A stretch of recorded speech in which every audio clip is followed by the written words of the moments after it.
Bermuda the Beautiful, visually spectacular. Millions dream of visiting just for a few days. Some do. Flying into the L.F. Wade International Airport, they expect an upscale paradise island. They hope for good weather. Nothing is guaranteed. No matter how you look at it, no matter who you are, there is something inelegant about arriving or departing during foul weather. It can be a scramble for shelter.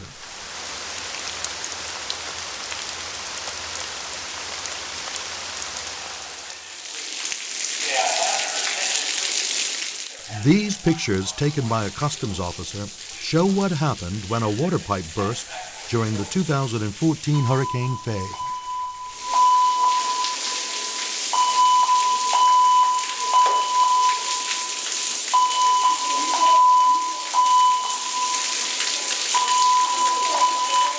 For Bermuda's airport experts, it underscored the need for a new terminal building.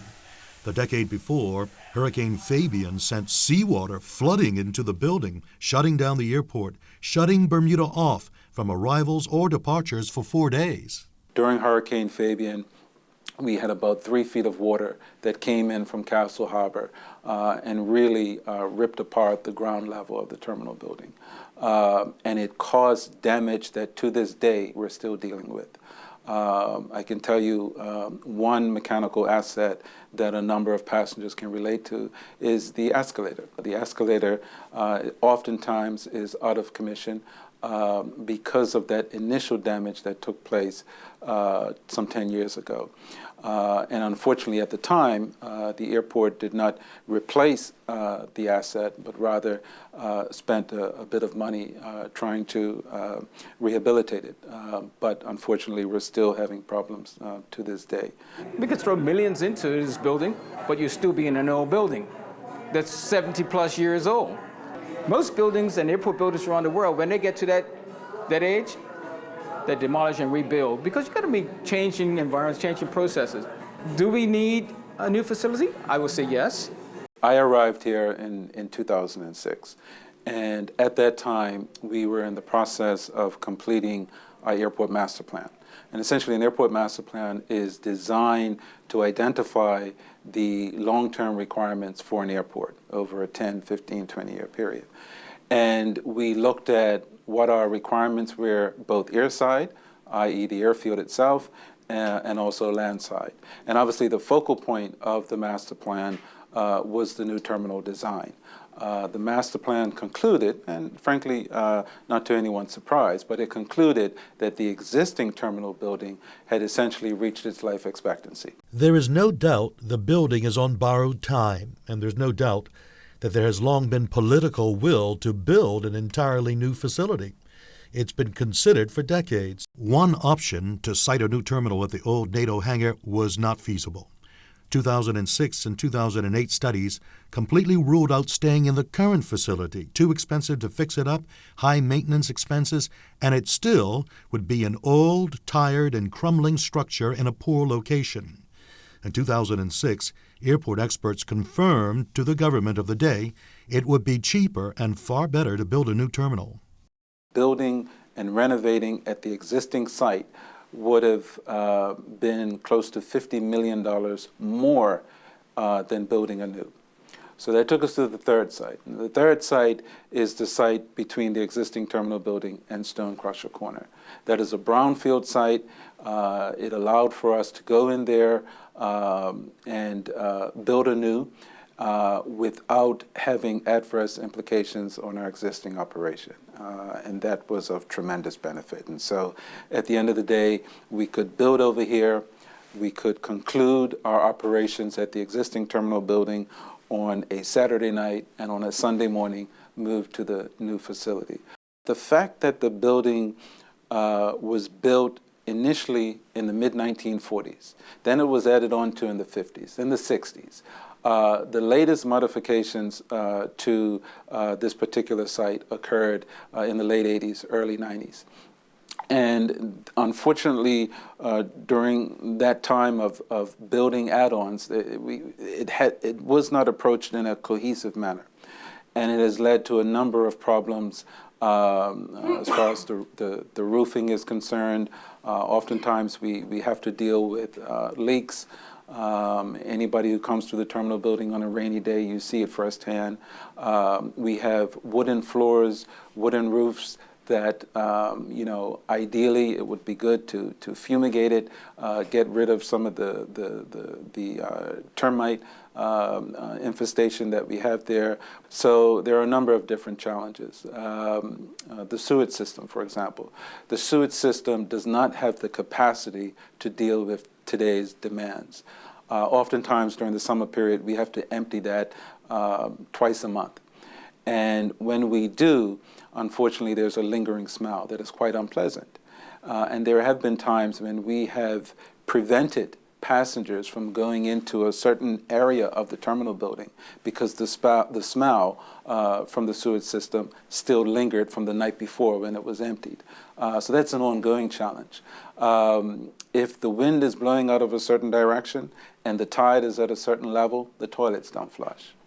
Daily airport resources and attention are being focused on things that airports ordinarily shouldn't have to deal with. Airports prioritize passenger safety, but here, daily attention to issues related to the age of the structure and systems are also required. You can see the variation in the pitch of the floor here.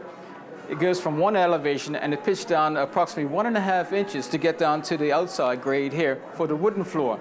So from concrete to wooden deck. Most people come up here, they walk over it every day and they don't realize that it's two variations in floors. And the further you get towards the 1957 section of the building, it's all wooden. So construction elements, circulation elements, separation of screened passengers, pre-cleared, post-cleared, they're all issues in this area. So you're going to see some things where we had to go back and try to retrofit to meet new regulatory requirements, where we have separation barriers to separate passengers from passengers. Airport operations, just like every other government department, has been faced with a reduction in funding as the government faces a Herculean task to wrestle the fiscal deficit to the ground.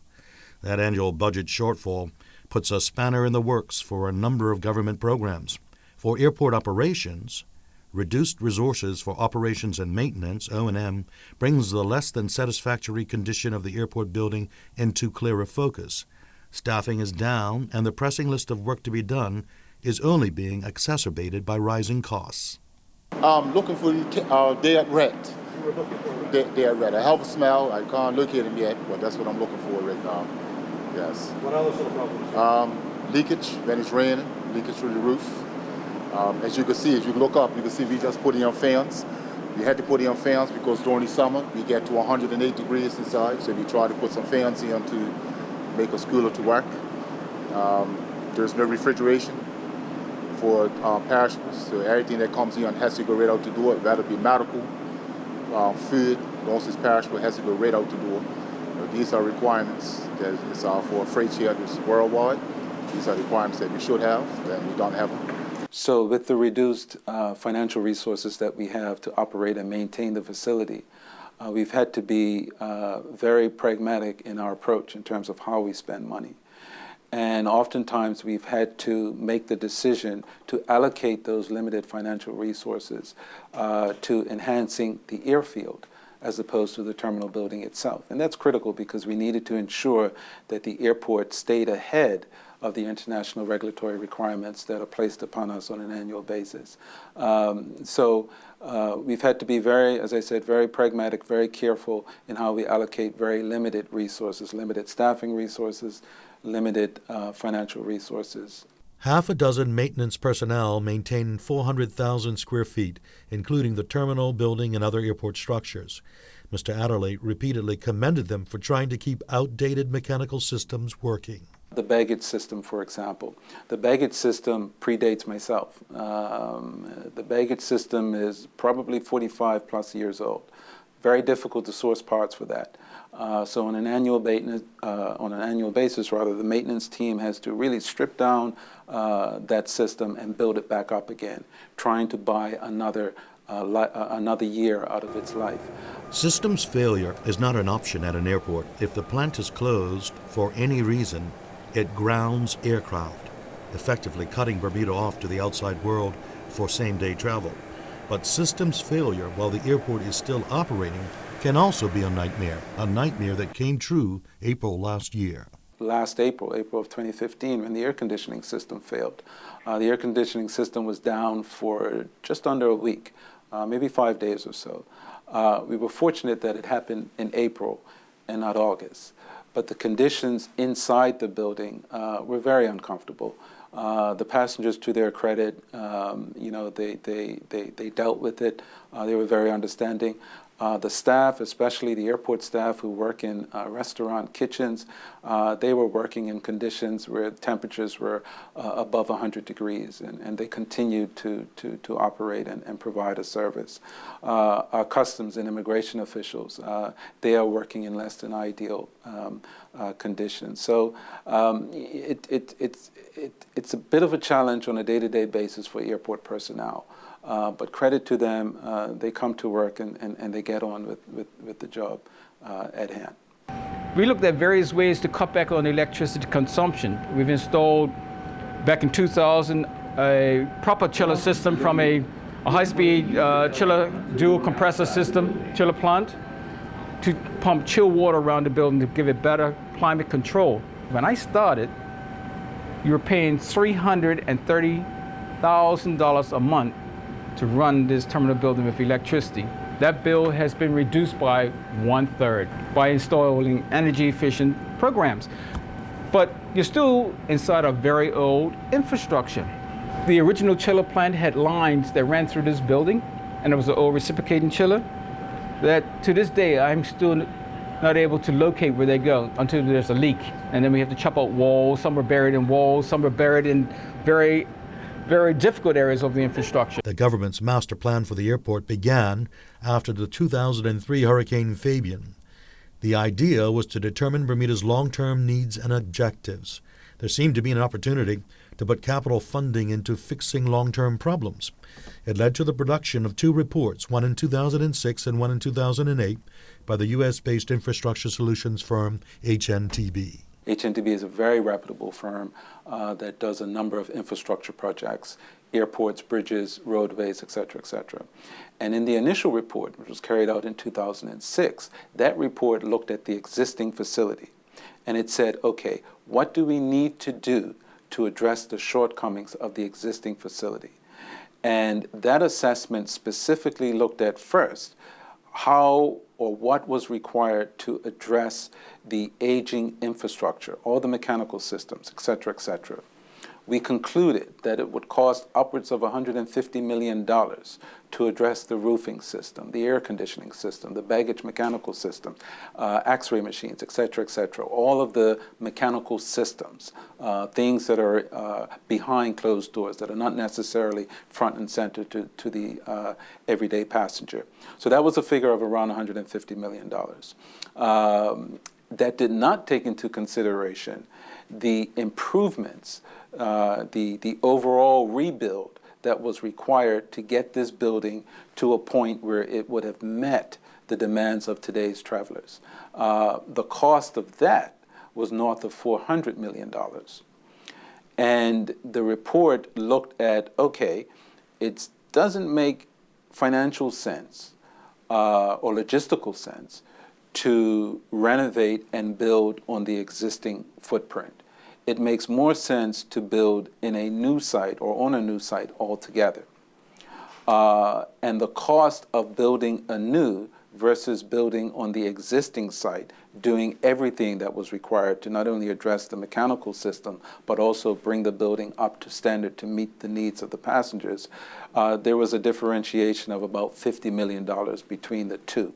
It was more expensive to build here at the existing site than it was to build anew. We mentioned potable water, which is so essential to the operations in Bermuda, the potable water collection. I'm standing on top of the very access to tank B in the facility, tank B. Tank A is in the International Lounge, and the tank access covers if you have to clean the tank because of carryover from the airfield or from the adjacent landfill site on periodic basis. You have to come into an operating area. So you imagine, you cannot have a contractor inside this building cleaning this tank and pumping out the sludge and in the international lab. So it has to be sequenced after hours, over days, after hours, at a huge prevailing rate. The building is inconveniently laid out, partly because it's simply a collection of disjointed building contracts, add-ons every 10 years since 1947. A host of maintenance problems can only be fully solved by relocating the terminal. No authority disputes that. Moving the terminal brings many benefits, including freeing up space for other uses. The HNTB report said that after a May 2006 meeting, the then Transport Minister provided guidance which led to the decision to construct a new terminal building. The terminal complex feasibility study was launched and completed in 2008. After all the studies were in for the proposed iconic gateway to Bermuda, the government of the day never proceeded with the plan. They may have been trying to figure out how to pay the eye-popping $500 million price tag proposed for the airport phase redevelopment, sticker shock of between $400 and $424 million for the airport terminal building alone. There already was a hospital wing and a new cruise ship pier on the cards. The money was just not there. But the problems identified by the exhaustive study of the Bermuda airport were. They never went away. The problems with the airport were still waiting in 2012 when a new government was elected. During that master planning process, we estimated that it would cost roughly $150 million, thereabouts, just to address the condition of the building, i.e., to address the mechanical systems that have aged and bring those things up to standard. That figure did not include things like jet bridges, things that would enhance the overall passenger experience. It really addressed systems and assets that were literally behind the scenes. So quite a bit of effort and resource has to be invested into this structure just to operate at a certain level. It is very cost prohibitive. It's not a sustainable approach to continue as along the path that we're going at the moment, but it is the reality, and we just have to keep chugging along. These additions were carried out over multiple decades, and unfortunately there was a lack of cohesion in terms of tying these add-ons together.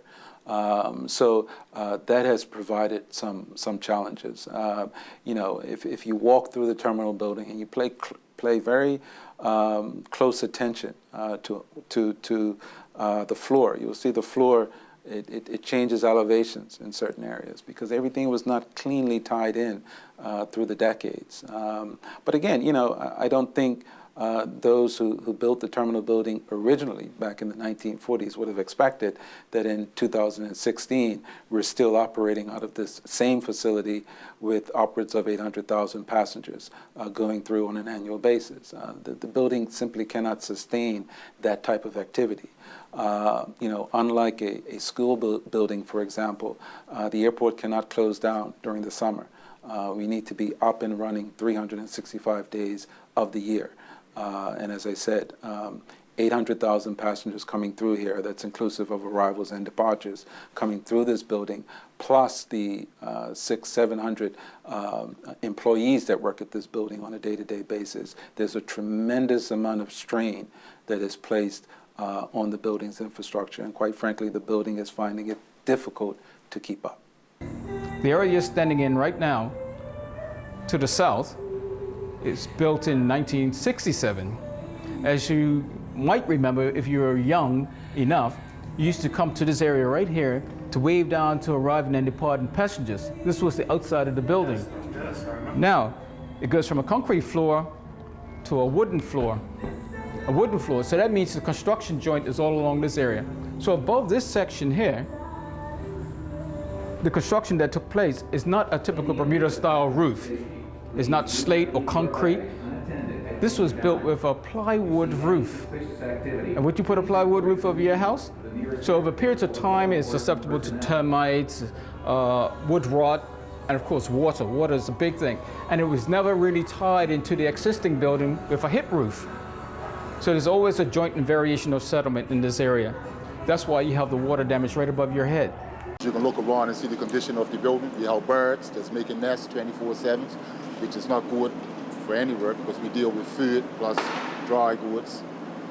Today it stopped raining, and if it rained longer, then that means that we would have spent our day moving the freight around to make sure it doesn't get wet. So we have our challenges. This is, I've been on the airport for 37 years, so not in this department, but the freight share has never changed. So it's been this way forever. I see holes in the roof. Yes, you have holes in the roof, yes. That's a daily occurrence. We get it fixed, and you look again, the back. So this is what we have to deal with. These are the conditions we have to work under. The building basically is not designed to process modern airport, or to meet modern airport needs. It has no depth. You're looking for the depth of the building is from this window here to the windows on the other side. It's less than 100 feet. You have walking corridors in most airports that are greater than that for separation, boarding gates. Has it met the processing over the years? Yes. We had to do it because they had no other place. There's no other airport in Bermuda. Will it meet the future? No. Even in public areas, the airport is fraught with design and maintenance concerns. In the baggage area for incoming flights, any more than one flight, and there can be capacity problems. The loading area for the bag delivery is also problematic.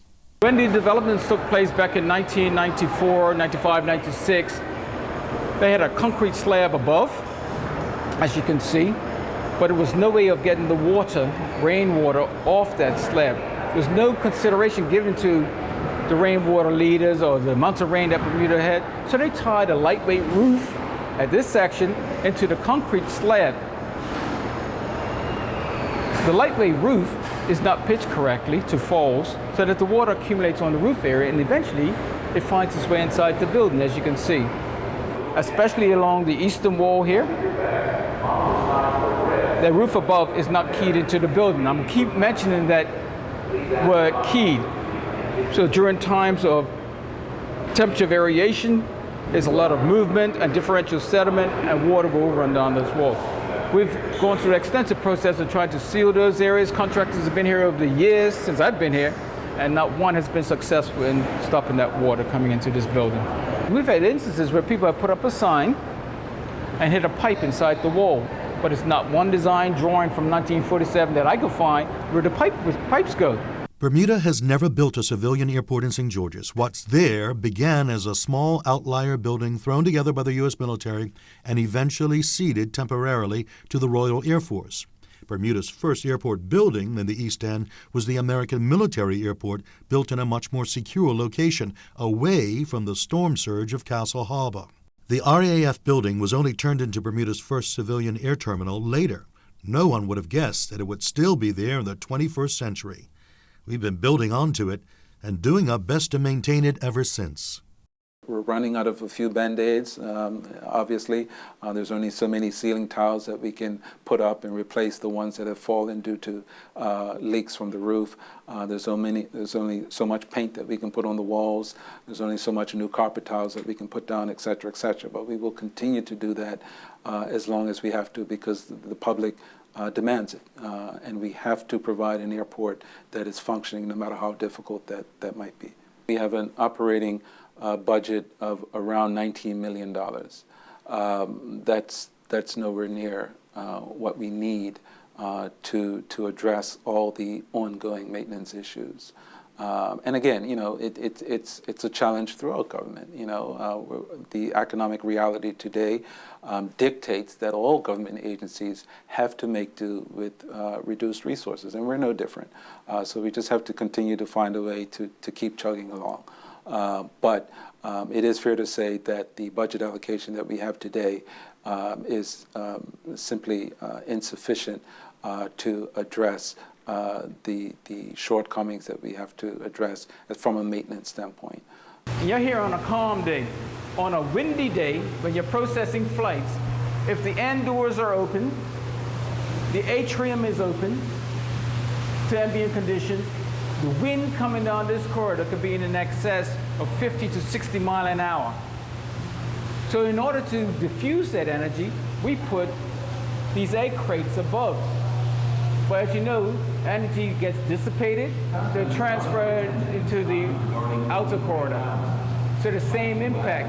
So as you're walking through these arrival gateway doors, the wind's also coming through behind you. So now you have a condition inside a building, as you can see, where it's taking the outside elements of soot, debris, and every contaminant from the outside, and it's depositing all that in this corridor, as far as the eye can see. Oh, you need to clean the building, Mr. Burchell. Clean it. You start from, it'd be like the Golden Gate Bridge. You start at that end, and the cleaning firm will never be out of this corridor or get into the other areas of the building. You can help them in this corridor 365 days a year, and they never make any impact on the cleaning. As you can see, we're having a typical east end shower. But look to the east, and you see one of the impacts and issues that we experience in this arrivals corridor. The water, which comes in through the atrium area above, it runs into the corridor and actually floods the corridor. It can flood to 6 inches because if no one's here monitoring the drain, there's nowhere for the water to go. So the water will build up until it's 6 inches deep from where I'm standing down beyond that sign to where you see the original water actually running down the walls there. Over this distance, so we're looking at approximately 20 meters in length at 6 inches deep. You can't have your passengers walking through that. So this whole area has been poorly designed, been poorly laid out. So the issues we're experiencing on a day like today, you're arriving off an aircraft, you get soaking wet coming in. If you want to get on that same aircraft, you're going to get soaking wet getting on that aircraft. And then you get inside a building that you think is going to be dry, and you're walking through water. A hazard upon a hazard upon a hazard, leading to liability, to liability, to liability. I wasn't here when this was designed. I wasn't involved in this process. This arrivals departures corridor. We've had to think of ways to stop folks because over the years it became polished as a surface. Is this conducive to someone who arrives here from a hospital in the States who's in a wheelchair? No. It's like going down a cobbled street. It's an impact on your bones if you've just had surgery. So, but we've had to mitigate a lot of the slippage and try to take out a lot of the issues by putting a friction-reducing material on the top. Great expense? Yes. Time consuming? Yes. So it's Band-Aid on top of Band-Aid on top of Band-Aid. The best way to see it is if you was actually here to see our daily operations, then you'll see the challenges. Too many to mention, and at this time it really doesn't make sense to even mention it. You have to work around it because it's a necessity to help the shed, so we work around it day to day. So there's no permanent solution to that? A new fresh shed. That's the only thing I can give you on that one. Because in on the airport, when it's 80 degrees out there, down here, we're close to 100. So, and then when it's winter time, when it's 50 or 30. So you can imagine what that's like. See the floor? This is soot. This is what we work with every day, which comes from the ceiling, comes from aircrafts, it ends up inside the shed. And I'm going to show you some areas where it settles and where we have to wash at least twice a week in order for us to work. When we come in the morning, we have to wash down everything in order to start because we've got bird droppings and rat droppings. Like I said, we've got a dead rat in this area. I haven't found him yet, but when you come closer, I don't know if you want to smell it. You can't do that on the television, but we've got a dead rat here. And I'm just a matter of finding so we can get it out. We don't want to work on those conditions, so we have to dig them out.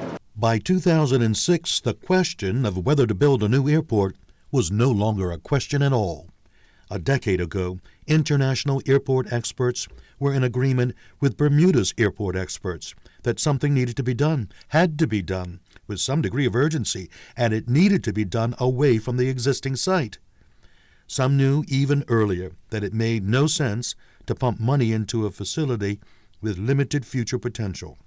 10 years from an official report which left the questions of design and how to pay for it, how to get what we want, how to get what Bermuda needs. Aviation authorities continue to mandate increasing obligations of international airports. For the years ahead, the world around us will demand more, not less, because of the challenges we know and those on the horizon.